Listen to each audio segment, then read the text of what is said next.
Morning to everyone. Welcome to week 3 of the MPW Talks series. Delighted to see so many familiar names from previous weeks actually rejoin us for week 3. And today we are dipping into the doctor's surgery, as it were. To find out a little bit more. Now, even with a superficial look at the news, you'll know there's never been a better time to want to be a doctor in this country, albeit at the time when all the junior doctor strikes are hitting. And indeed, that prompts many questions in itself and many questions at the interview stage for medicine as well. Well, look, we're going to have a little look at everything. We're going to look at what's changed or what's not changed as much as anything with the medical process and what's upcoming over the course of the next 12 to 24 months. And we're going to be doing that with Adam Cross. Adam is our VP over in Birmingham, but also the author of the hugely popular Getting into Medical School, and has been doing that for how many years is that now, Adam, that you've been authoring or co-authoring the medical school guide? It's a fair few, isn't it? You've got miles on the clock. You're also muted at this moment in time. Forgive me. Sorry, 6 or 7 years at the moment, James. 6 or 7. You took it on and only made it better from what it was before, and also a lot bigger. So it's a fairly comprehensive guide. But this morning, Adam, I'm going to hand over to you to lead us on this presentation. As always, if people can keep their mic up until the point you have something to say. If I know Adam well, and I do, I know this is going to have a real interactive element that comes into it as well in terms of some of the actual dissection of the process. So at the times when questions are being asked, please feel free either pop that into the chat or to unmute and to actually answer as live on the screen. I'll be fielding questions throughout, but we'll obviously do a Q&A at the end. So Adam, over to you, and thank you very much for your time this morning. Thanks, James. Welcome to everyone this morning. Thanks for taking the time to join us. There are some interactive elements that will be going on during my presentation. They will be mainly confined to the chat on Teams. So there'll be some times where I'm asking you for some, some answers, some feedback, and then I'll also put a few sort of polls, a few quiz questions in there as well as we go through. So keep an eye on the chat. Right, I am going to share my screen so we can get started.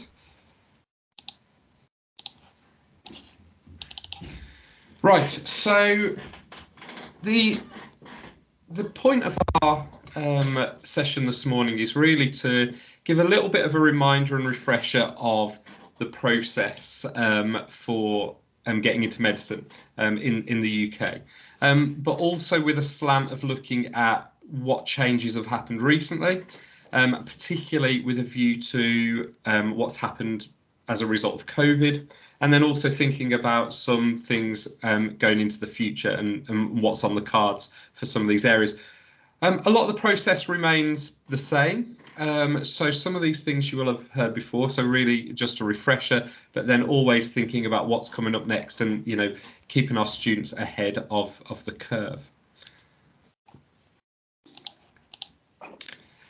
I have to thank Jason for finding a pretty good photo of me here in action in the classroom. So thanks for that, Jason. As James said, I'm the current co-author of Getting into Medical School and also Getting into Dental School, the MPW guides, and I've been authoring these for a number of years now. And so really what it gives us as a team is an opportunity to really stay that one step ahead. We're always talking to universities, we're always talking to medical schools and their admissions departments. And so it's a little bit like being a magpie, really. Just as we talk to these departments, we're always collecting these little nuggets of information, these little sort of gold chunks that we can incorporate into our guidance and advice to our students. I'm going to start by talking about work experience and voluntary work and some of the guidance for this. Now, this has remained a major part of the admissions process, and certainly one of the big hurdles that students need to demonstrate to admissions teams in order to successfully first get an interview and then to succeed an interview as well. So the common questions we get asked about work experience and voluntary work is, when do I start? What do I do? And really, the guidance is that students should start as early as they possibly can. So there is no such thing as starting too early, and anything is valuable. Now, this can be work experience in a direct medical setting. It can be work experience or voluntary work in a sort of a semi-care setting, something like a nursing home, a care home for the elderly, for example. It can be things that are completely unrelated to medicine, but are working with people. For example, I have a student at the moment who is a reading volunteer for young sort of refugee children in the country, which is a really great thing to be doing. So there's a very, very broad scope of what counts as relevant experience and voluntary work.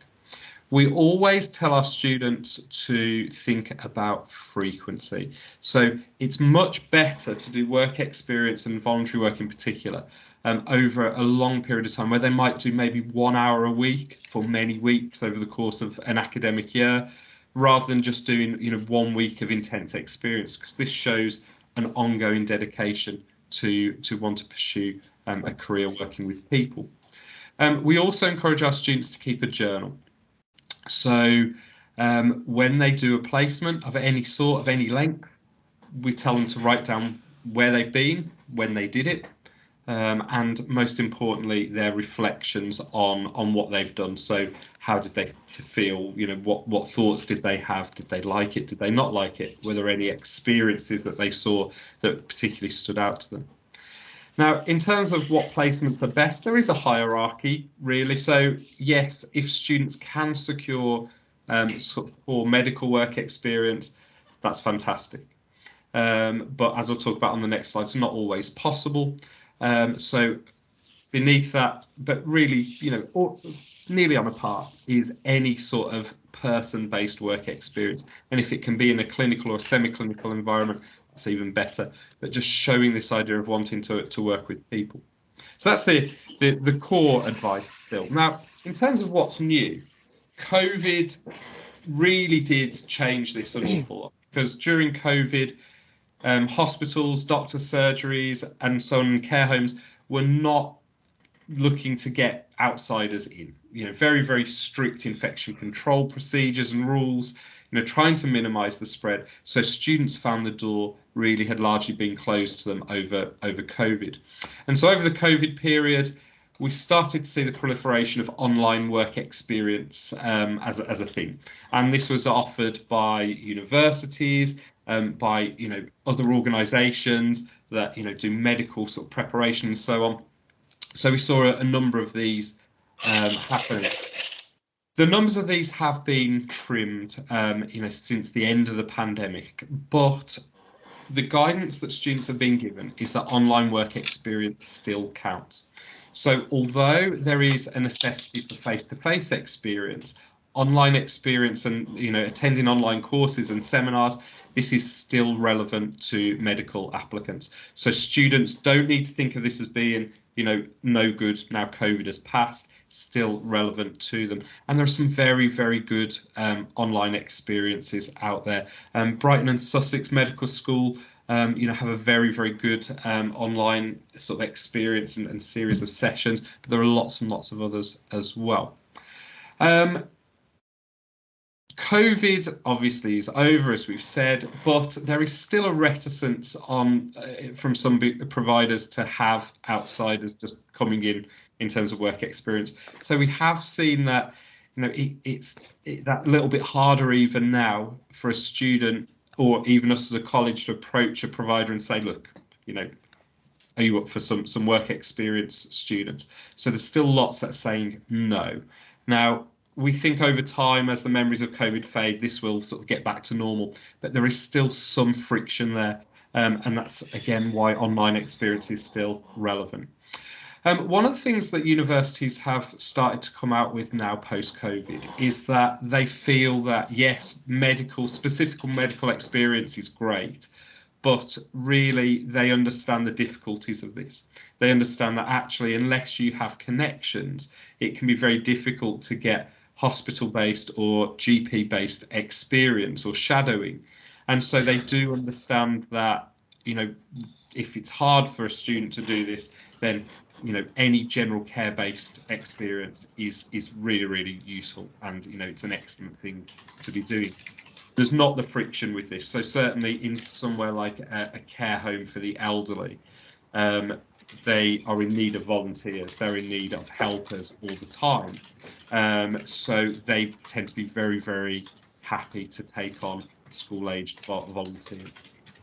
What's also happened since COVID, and we saw these starting to pop up, they were present before COVID, but they have become even more prevalent since COVID, is volunteering websites. So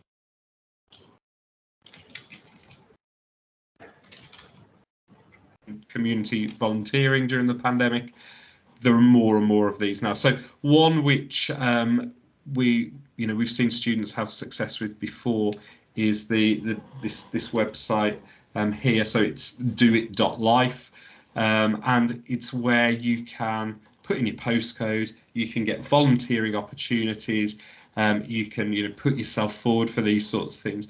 So really this sort of people-based voluntary work now is more important than ever, and thanks to the pandemic there's no end of opportunities for this. So it's always important to get students to sort of doing the legwork for finding this. At MPW we obviously then help and support students to do the applications and to write references and so on, but lots and lots of opportunities. So that's the first section I wanted to talk about in terms of work experience and voluntary work and those changes. The next step is research. So researching universities and courses, again, the core guidance is still to visit an open day, visit a face-to-face open day, make use of online resources like the Complete University Guide, the UCAS website, and also the old and so on. So this still is in place. Again, over COVID, what happened was that universities stopped doing face-to-face open days. So open days really have always been the mainstay of students finding out what a university is all about and whether it's suited to them. Again, things that have happened that are still in place and have been such a success that they will stay in place, that we need to encourage students to do now, is just thinking a little bit more broadly outside of the just going to an open day as part of your research. So a lot of universities have now introduced having student ambassadors online on their website to chat to prospective students, and this can often be through the university website, but also through the UCAS Hub website as well, which is the sort of the central resource for making an application to a UK university. So these are really, really useful. The students are paid as sort of ambassadors, and you can have an online chat with them to ask them questions about what a particular course is like, what the university is like, all these sorts of things. Open days are now up and running again, so the vast majority of universities this summer are doing normal in-person open days, thankfully. So students going to those, it's a massive step, really, really important for them to see for themselves what a university is like and to talk to current students and current staff and so on. But they have retained virtual open days. So there are many, many universities that still run virtual open days alongside the face-to-face ones. And this wasn't the case before COVID. So where students can't make it in person to a university open day, we tell them, well, go and look at their website. Have they got any virtual events up and running? On top of this, you will often find on YouTube previous sort of sessions from these sorts of virtual open days, where you've got students giving tours around campuses and showing accommodation and so on. So it's worth having a trawl of YouTube as well to look for these sorts of resources. The other thing that has really upped its game in recent years is the UCAS Hub. Now, UCAS Hub is a sort of a subsection of the UCAS University Application website. So students can make a UCAS Hub account at any point. They don't need to be applying in that particular year to have a UCAS Hub account. And the UCAS Hub is a one-stop shop for finding information about a course, about a university. Also, they've got these chat features online to students, and they've got lots of little sort of widgets on the website that you can hook into. You don't have to be a student to have an account as well. So it's really useful, you know, as an advisor to actually set up a login for this, so you can see some of these resources available. So this is just a quick screenshot just to show you, for example, this is sort of what the UCAS website looks like generally, and this is just a virtual open day sort of finder. So you can go and look for open day events, but actually if you search virtual events, you will see that there are still, you know, the pages and pages of these events being offered. So still lots of virtual events for students to make use of. The third thing that I want to talk about this morning, and I'm going to ask for some input from you guys in a second, is reading widely. So again, in spite of the challenges to students and their learning in recent years, and you know, large parts of the world being sort of shut down and us living in little bubbles for a couple of years, there's still an expectation that students have a broad understanding of what's going on in the world of medicine. And so the advice of reading widely, taking an interest in, you know, the world of medicine and the world of public health, massively important still. And we again tell students to keep a journal of what they've read. Easier than ever now, because they can keep an electronic diary of this just on their phone. They can keep a little note of what they've read. They can take screenshots. You know, it's very, very easy for them to do this reading and to keep a journal, an electronic journal. Websites like the BBC news website remain very, very useful gateway websites to get a general idea of what's going on, and then sort of propel you into reading more widely on other resources. What I want us to think about then, in terms of what's new, is what are some of the current issues. So these things are constantly changing depending on what's going on across the world and in different countries. Obviously, for UK medical schools, when students are preparing for interview and for application, they have to have a global picture of what's going on, but also with a view to, you know, particularly some of the challenges and some of the issues in the UK. So what I would like you to do then, just in the chat, just have a list for me, just put some points down of things that you think are relevant current issues that students might expected to be aware of or to have you know, an understanding of. Just take a minute, jot some down, and then we'll see what we've got.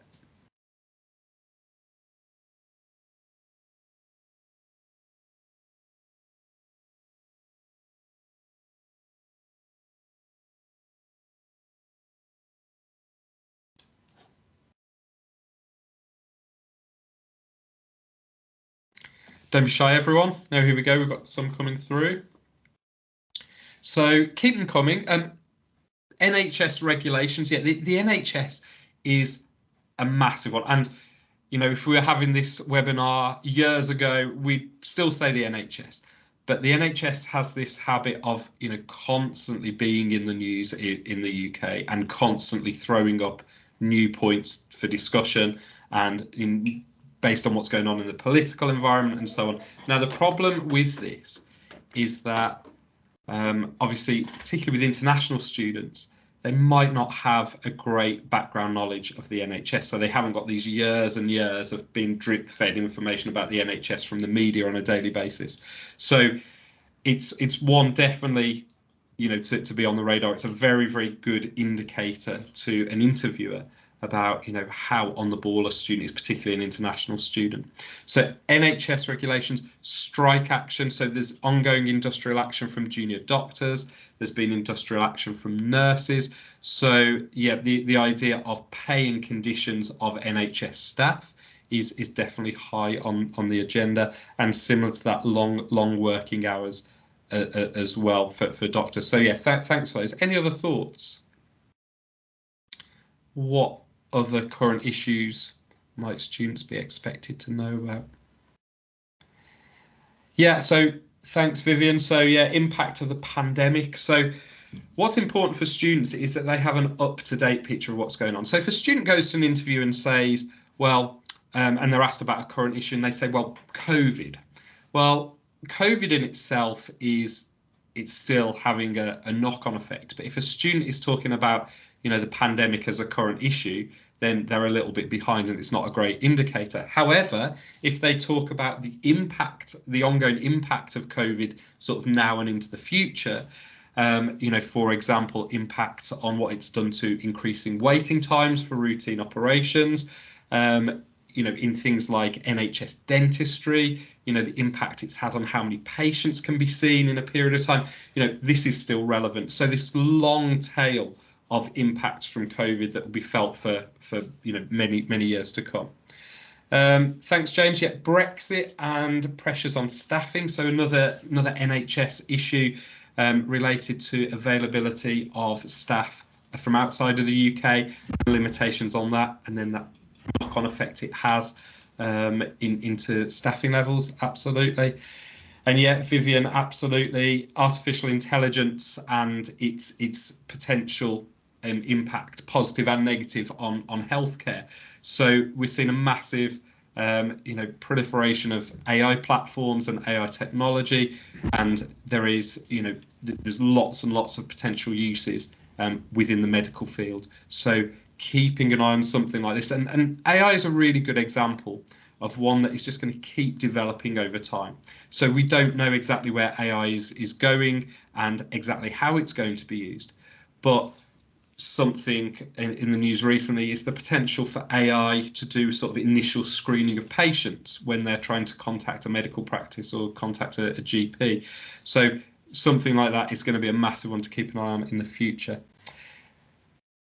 Dangers of vaping, yeah. So again, something like the dangers of smoking and the diseases that can be caused by smoking cigarettes is well established, but showing that up-to-date knowledge, keeping an eye on what's going on with, well, what are the long-term effects of vaping, what's the research coming out of this, and so on. And then, yeah, underfunding again, in relation to healthcare generally across the world, and also the NHS. So you can see that, this is just at a quick glance. We've already got a number of issues that we've been able to signpost. Students have to be aware of these, and while it might seem intuitive for us that we're going to keep up to date on this because we look at the news, we get news updates on our phones and through apps and so on, students actually can be very, very sort of blind to these sorts of things and what's going on in the day-to-day world. So encouraging them to keep up to date and talk about these issues is a big part of what we do when we're talking to students. Some of the these are the ones that I'd listed just as sort of top of the list, and we've really talked about pretty much all of those. Vaccination is a really nice historical one, but also has a new update thinking about what's happening to vaccination rates in the aftermath of COVID. So recent studies have shown that vaccination rates for things like measles, mumps, rubella, standard childhood vaccinations, have massively taken a dip in this country, and again will have an impact on healthcare in years to come. But lots and lots to take on board, and it's about keeping up to date. It's about keeping finger on the pulse for students, recording what they read, what they think about these things, as well as just factual recall. Okay, so moving on. So pre-admissions tests for medicine are well established. So we know the UCAT and BMAT as the two major pre-admissions tests for medicine.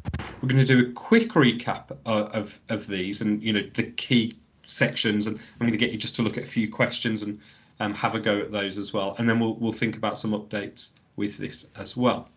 So pre-admission test preparation, the thing to remember is that the actual admissions test providers, this is where the main source of resources are. And what these organisations have done in recent years is really beef up their preparation materials to reduce the need for students to pay for third-party resources.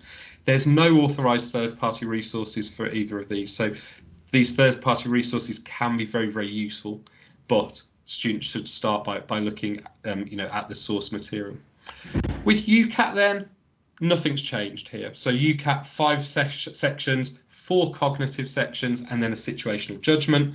Overall score will be given for each section, then a total, and then the situational judgment will be scored from band 1 to 4. So no major overhaul or changes for this. From year to year, they tweak sometimes the number of questions you see in each section by 1 or 2, or the time by 1 or 2 minutes, but no major changes proposed for UCAT at this point. What I'd like us to do then is just have a quick look through these, just as a reminder. Those of you probably all know about the sort of questions here, but it's always a sobering reminder to think about what students have to do. So we're going to look at 5 questions, literally a minute per question, which is very, very tight time, but that's what students get in the test. And I'm going to make a little poll in the chat for you to choose your answer, and then we'll see what we've got. So have a read of the on-screen question. This is a verbal reasoning question, and we need to choose one of 4 responses.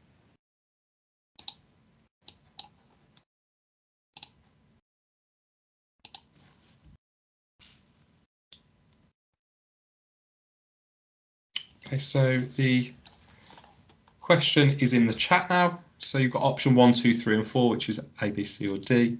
So when you think you are ready to submit an answer, have a go, and we'll see what we've got.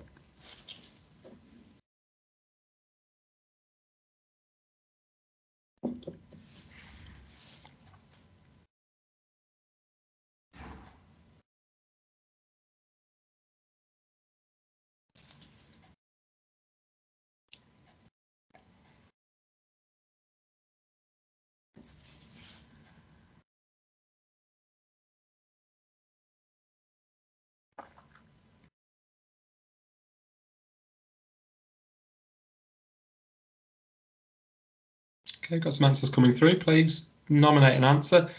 One of the things that students talk about when they sit, particularly this section, is this sort of impending sense of sort of doom, if you like, that time is ticking, they've got very little time, and this impending panic is really real in this part of the test particularly.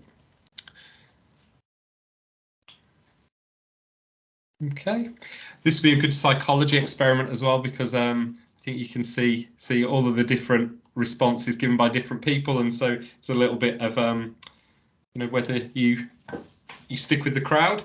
The answer to this one, thanks for everyone that's participated. The answer to this one is option 1. So from the passage, we can define as arguing that all events have a purpose. Now, what you can note from this is that the answer isn't specifically there in the passage. So you don't just read the passage and there is the sentence saying, oh, arguing that all events have a purpose.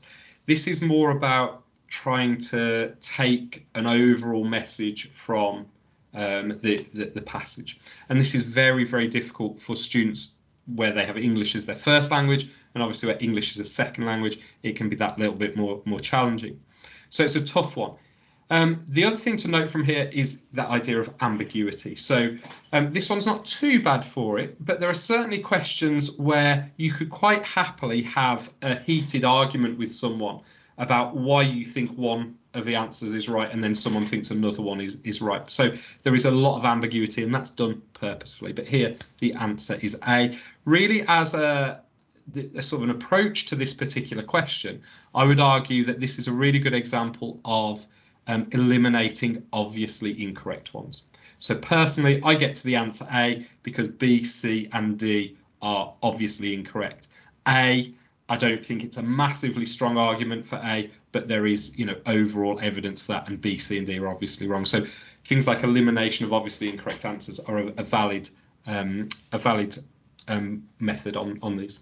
Okay, so we're going to do the same then for the next section. So the next section is decision making. So this has the feel of a sort of a logic problem sort of thing. So again, I'm going to put this up for us to have a look at and to answer. So have a read, see if you can figure out which statement is true.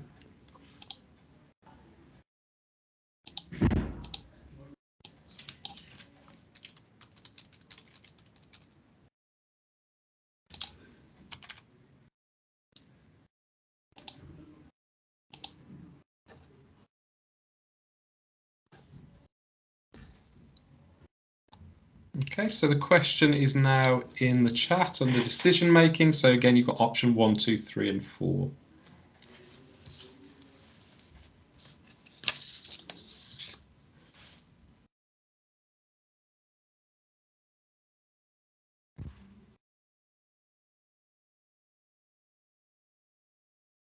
Just say 1 more minute.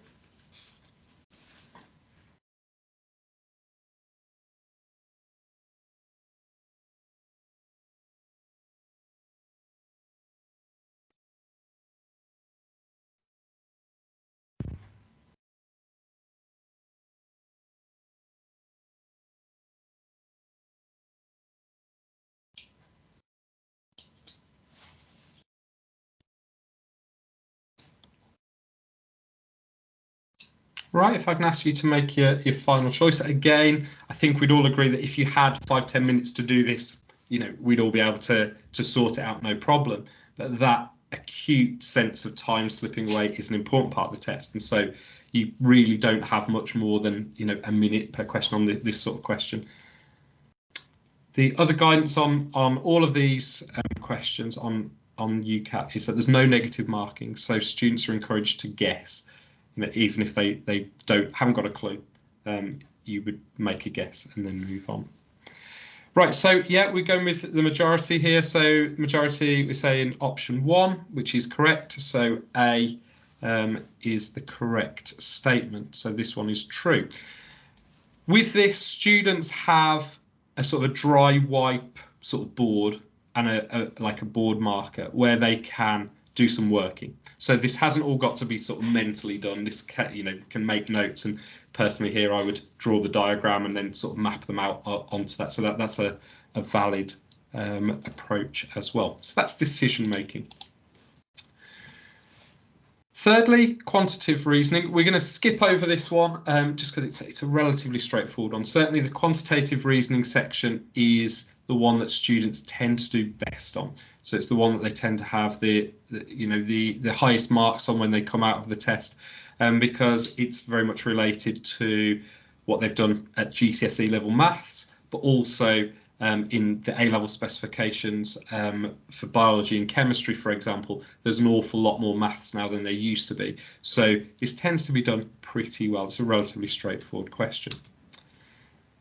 Section 4 then, abstract reasoning.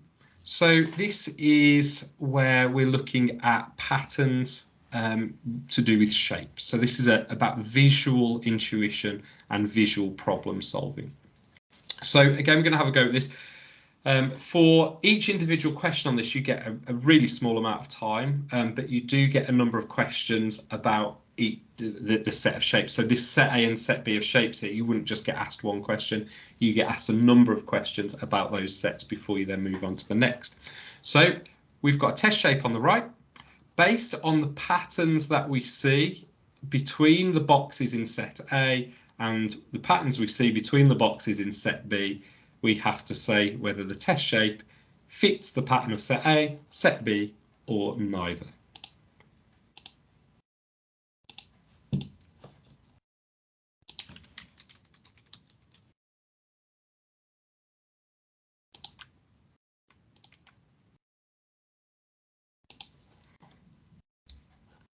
So the question's now in the chat. So we've got, oh, sorry, I have. Sorry, let me do another one of those because I've only put 2 in. We need 3.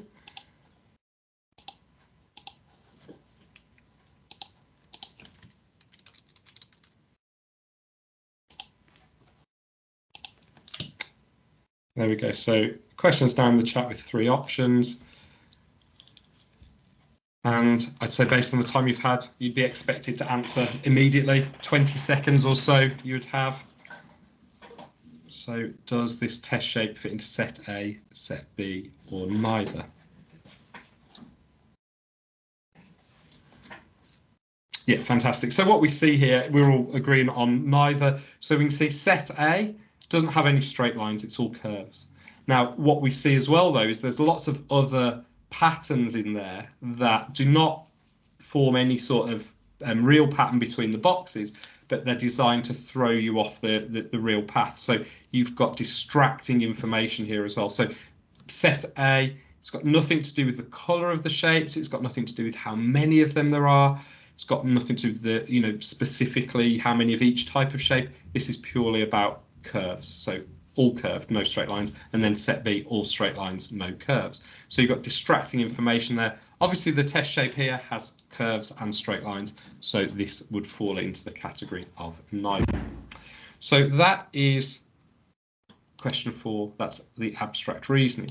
Now, those 4 sections make the cognitive part of the test, and then the 5th part is situational judgment. So this is where students have to look at a situation. It doesn't have to be medically based, but often it can be, and then they have to answer questions about the action, the proposed action to take, or how they would judge certain parts of this situation. So here we've got a scenario about students doing project work together and a complaint about one of the students not taking enough time and effort and not putting enough time and effort into the group project. So Rio is the leader in this situation, and we're asked to judge how appropriate it is for Rio to take no action about this complaint unless further complaints are received. Now here, the answer is C, so it's seen as something inappropriate but not awful. And the reasoning for this is that really something should be done with a complaint like this. However, the complaint that is being made, we're not talking about something where there's something inappropriate going on. We're not talking about inappropriate behaviour to another group. We're not talking about someone's life being in danger. We're talking about a gripe about a group project. So it wouldn't be great to not do anything, but it's not going to cause any major harm. With these questions, there is a degree of flexibility. So again, very, very subjective. Sometimes these answers can seem. If you choose the correct answer, then you get the full credit for it. But if you are one away from the correct answer in either direction, you still get partial credit for this. So there's an appreciation of the ambiguity of this situation. Okay, so moving on. I do webinars, often about, just about BMAT and UCAT, and at the moment I'm in the middle of a series of sessions on a Tuesday afternoon with our current students that are applying next year in preparation for BMAT and UCAT. So it's something that can take an endless amount of time in preparation, but hopefully that's given you a rough idea of what UCAT is like if you didn't already know.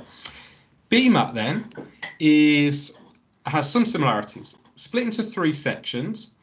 Section 1 of BMAT is very, very similar to those skills tested in UCAT. So UCAT preparation really helps for section 1 of BMAT.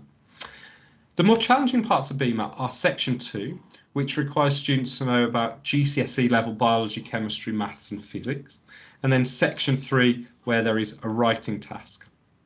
Now, just to show you some of the challenges that students have with BMAT, and actually some students do actively leave applying to universities that need BMAT because it can be quite a scary proposition. Section 3, we've got here 3 examples from one paper of section 3 essays. Students have to choose one of these, and in half an hour they have to write a page worth of writing, no more than that, for one of these. And it usually follows the structure of, argue for it, argue against it, and conclude what do you agree. And we can see they're quite big, broad sort of things. You tend to find some be more abstract than others, but amongst the choice of 3, there tend to be ones that students find sort of more easy. But I think we can appreciate just from looking at this, in half an hour to write this with no preparation, it's a big ask. The other challenge then, with just to show you an example of a section 2 question, multiple choice, but for students particularly where they haven't done, let's say, physics at A level, to then go back and have to answer GCSE level physics questions, it's quite a big ask.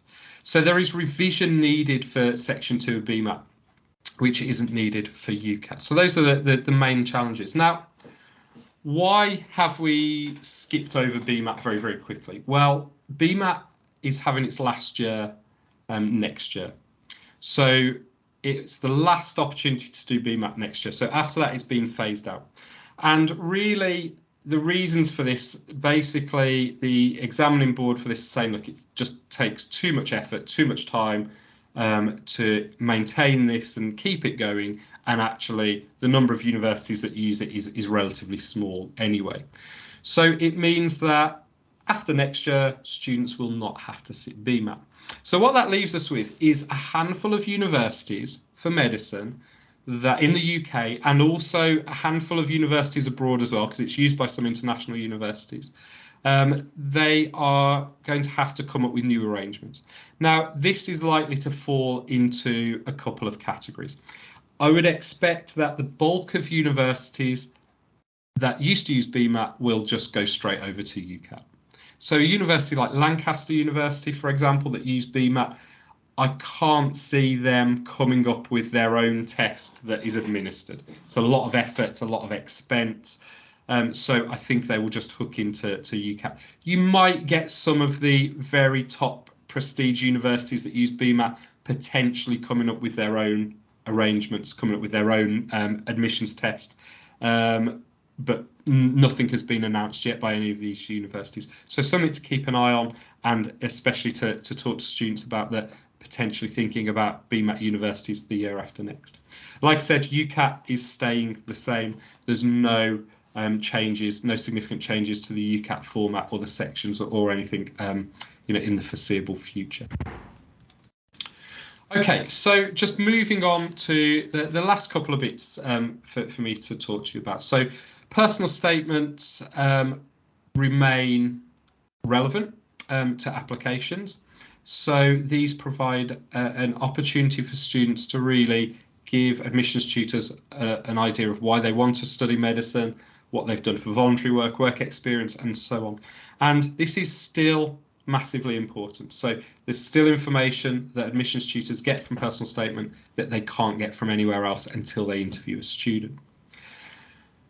With personal statements, the key is still the sort of the feedback cycle. So students drafting something, getting feedback, making the amendments, submitting again, getting more feedback, and round it goes. So this is still the same. What's new then? So this is something that will be coming online within the next few years. So the format of the personal statement is going to be moving away from a single statement that's written by all students. So at the moment, personal statements are 4,000 characters, no more than 4,000 characters, including spaces, or 47 lines, or whichever is shorter. They're moving away from this, and the idea is they want it to become more accessible for students. So they want it to be less about necessarily how good a student's natural writing style is in extended writing, and more about just can they get the key information across. So the proposal for this is that students will be presented with a number of small boxes with a question that they have to then answer the question in the box. So they will still be asked the same things. Why do you want to study the course you want to study? Have you got any relevant work experience or voluntary work, and so on. But rather than just writing it continuously, they will put it into these small boxes. The questions have not yet been decided on. So the consultation process is still active with UCAS, and they are reforming this, refining it, and then we'll put it out for further consultation as a sort of a final draft. And likely to come into play from academic year 25-26, so a little bit in the future. One of the important things to note, though, is the academic reference that's written by a school or college for each student in support of the application. This change is being made from next year. So from next year, schools and colleges will not be writing a full one-page reference for a student. They will also be filling in boxes. So these boxes are largely about context. So most of the time spent will be explaining if there is something unusual in the context of the student, if they've had recent bereavements, or they've got serious personal sort of challenges, whatever it might be. And then there will also be a space to put, additional supporting information. But the wind is blowing in that direction of removing the need to write extended continuous prose and actually just answering smaller questions. So that's something happening from next academic year, and then for the personal statements a few years after that. So medical interviews then remain in place. So the distinction between panel and MMI is still there. So universities will interview their medical students either by a panel-based interview or an MMI. Panel, as you can see from the picture, that traditional sitting down in front of a group of people and they run through all the questions. MMI, this is about a student visiting different stations, being asked different questions by different people and visiting a number of these. Preparation for interview remains the same. So the things being asked, are largely the same. So about wider reading, about wider experience and voluntary work, asking about medical ethics and giving ethical scenarios. This all still remains the same. And about preparation for these things. So this is just one sort of starter example that I use with students to think about how they would deal with an ethical scenario like they might be given in an interview. So you see your best friend stealing from a supermarket, what do you do? One of the things that we found most important about preparing our students for interview is sort of going through a complete interview process. So talking face to face with students through interview questions, having full mock interviews. Here we've got some pictures from last year of one of our complete mock multiple mini interviews for our prospective medics, where we had 8 stations set up in different rooms in the college, and students had to go and travel around them, do the task, and then they would get marked and so on. So preparation for interview, actually going through the process, is still one of the most important things to do. What's new then? Well, the structure of the interview has changed significantly over COVID.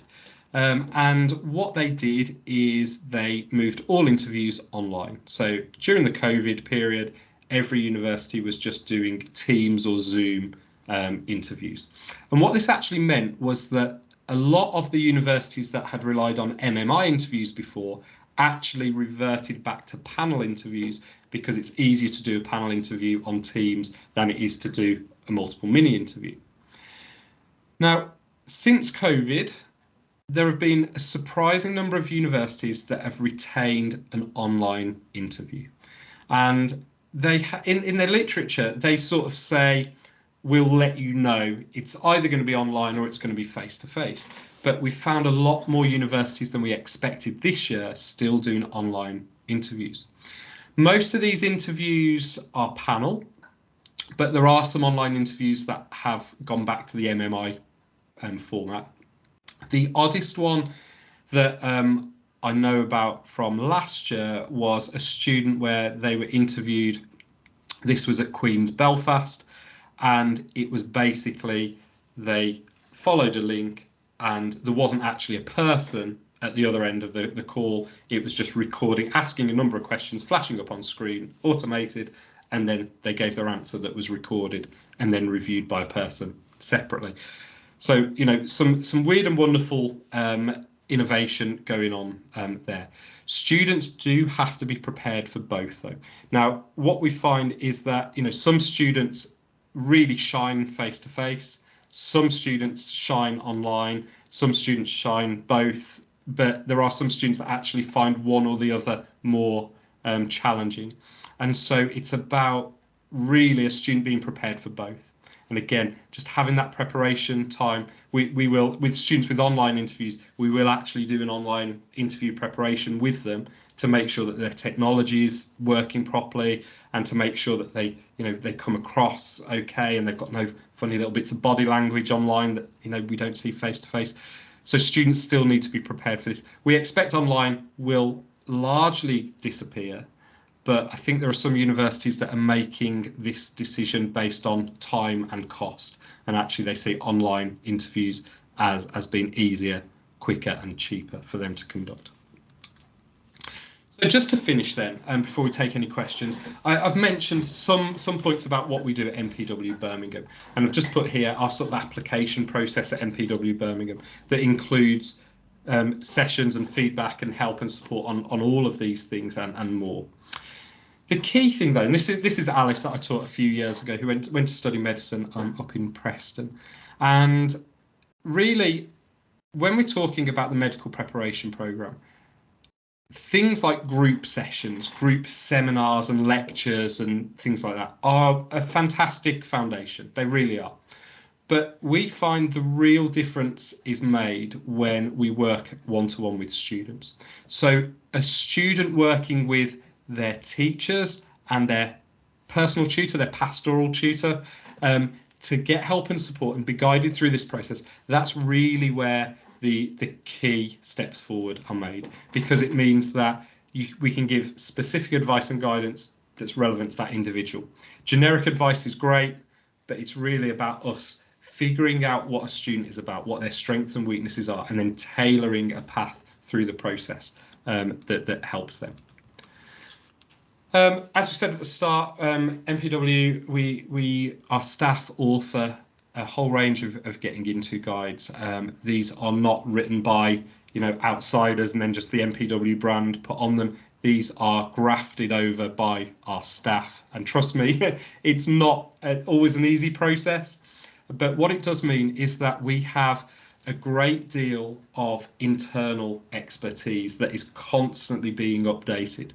So by us writing these and revising them, for each edition, we are understanding the current landscape for admissions for that course.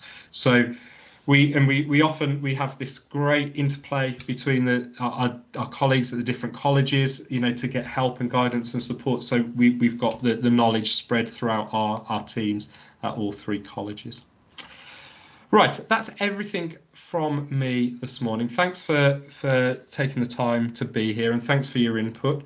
I think we have got 5 minutes or so for questions, if anyone has got anything that they would like to ask. Adam, firstly, thank you very much. It's always a pleasure listening to you talk on these topics because you're so knowledgeable with them. Rather than me ask you questions directly, although I do have one, I'll just immediately ask you the ones that are in the chat function. Number one, actually, is the universities that are moving away from BMAT. Is there a reason they didn't choose UCAT in the first place that would affect their rationale for going back to UCAT now? Or is that not really something we can really lay comment to? I think it's a little bit like, I'm going to show my age here, it's a little bit like, back in the 80s, deciding whether you were going to, keep buying vinyl or start buying CDs. It was at the time when they were introduced, I think it was they went with the one that they felt fitted them best and would be the best discriminator. There's really very little between them, and I think that, I don't think there are very, very good reasons why universities avoided UCAT. Certainly UCAT has evolved as well since it was first introduced, so I do think that most of them will hop on that one. Okay, thank you. I mean, you definitely showed your age there in that sense, but vinyl's making a comeback, Adam. Some people say vinyl sounds better, don't they? So who knows? Question here in terms of what are the biggest mistakes international students make typically when applying to medicine? Any comment to that? So I would say that not having that background knowledge of how healthcare works in the UK. So this is something we work hard with our students on in terms of helping them with those building blocks and that baseline understanding. But it is that idea of needing to spend that time every day on their own. So there's only so far we can signpost what they need to look at, we can talk them through the basics, but just that feeling of being peppered every day by relevant news about the NHS and about the political situation of the healthcare system here is vital, because these students, yes, a proportion will want to go back, work abroad as doctors, but a large proportion want to train and stay and work and live in the UK, and the NHS is going to be their employer. So it's a really, really important thread in interviews. They want to know, well, do you know the NHS? What's it all about? You know, are you going to be a good fit for the NHS? So I'd say that's Thank you. top of the list. Just as a tangential question to that, but is there a comment that you can make in terms of international students obviously have a harder time applying to medical schools in the UK because of places and those sorts of things? Is there anything that they can do, or any sort of reassurance we can give them that international students do have a viable shot at getting into medical school in the UK from experience? Yeah, they do, and you know, of course, it's hard because there are, you know, more limited places than for domestic students, but it's again, if they can jump the hurdles successfully to the same level as domestic students, they will, you know, have the same sort of chances. So, for example, I've got a student this year who is her family are from Hong Kong, and she performed very, very well at UCAT. And sometimes that can really hold international students back. But she performed very, very well, got a very competitive score, and she got interviews and offers from you know, UK universities. So it's still there. They don't give places away. You know, they are looking for, you know, really, really good students. But you know, it's just the same rules apply. They don't get a free ride. No, and often it's always better to join the English system earlier, which isn't a shameless plug in any sense. It's more the understandable jump from university from school to university is via the A-level route. So if you take that particular route, universities understand it that little bit better than they do from most education systems, in which case that's why the bar goes that little bit higher every single time. One last question to round it off, unless anyone else has got any. What is the current situation with medical school places and competition? Have we recovered from the post-COVID drought on places? As question coming in there. Partly. So we are it's been surprising this year. I'd say medicine is more back to normal than some other courses outside of medicine, and there are some surprising trends this year. So, for example, English literature at top universities has got real post-COVID squeeze still going on. The medical schools they're still hedging their bets a little bit. So really, what we know sort of spooked them during COVID is that they ended up with too many students meeting the requirements, and they had to honour those places. That's still being resolved to some extent. And even when all of those students have been accommodated, they don't want the same situation. So maybe being a little bit more cautious on how many offers they make at this point in the year. It's still there, but it has improved, and we expect another couple of years. We'll get back to there. Thank you. And actually one jump on question at the end here, which is a touch on the cheeky side, I suppose, as well. Are there any medical schools which can be relatively easier to receive an offer from due to less applications, competition, higher international quotas, that sort of thing? There's no easy way in. We've seen, the proliferation is too strong a word, but we've seen, some courses come online where they are largely geared towards international students. So UCLan in Preston, for example, those sorts of courses where they have more of an international focus. Obviously, they've got more spaces and more likely to have success. Outside of those courses, I would say it's pretty much of a muchness. There are maybe some small differences in applicant numbers and quotas and so on, but they're pretty much the same. It's not noticeable. So really, it's those international focus programs that are definitely the easier ones to gain access to. Lovely. Thank you very much. Are there any more questions for Adam at this point? I'm fairly sure the answer to that probably is no, Adam. So I just want to say, look, thank you very much indeed for your time today, and for being so comprehensive as always and so clear in the information delivered. And if anyone has follow-up questions, do come back to us. The questions can always be fielded on to Adam from there.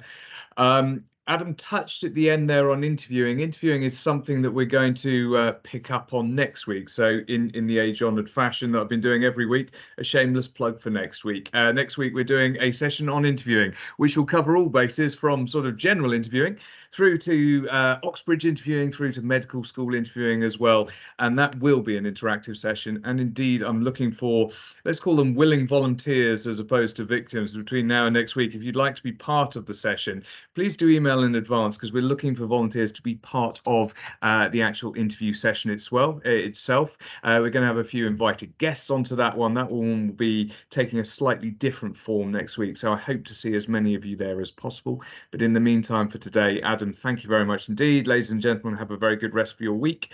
And I hope to see you all in 1 week's time. Thank you, Adam. Thanks, everyone. Thanks. Bye-bye.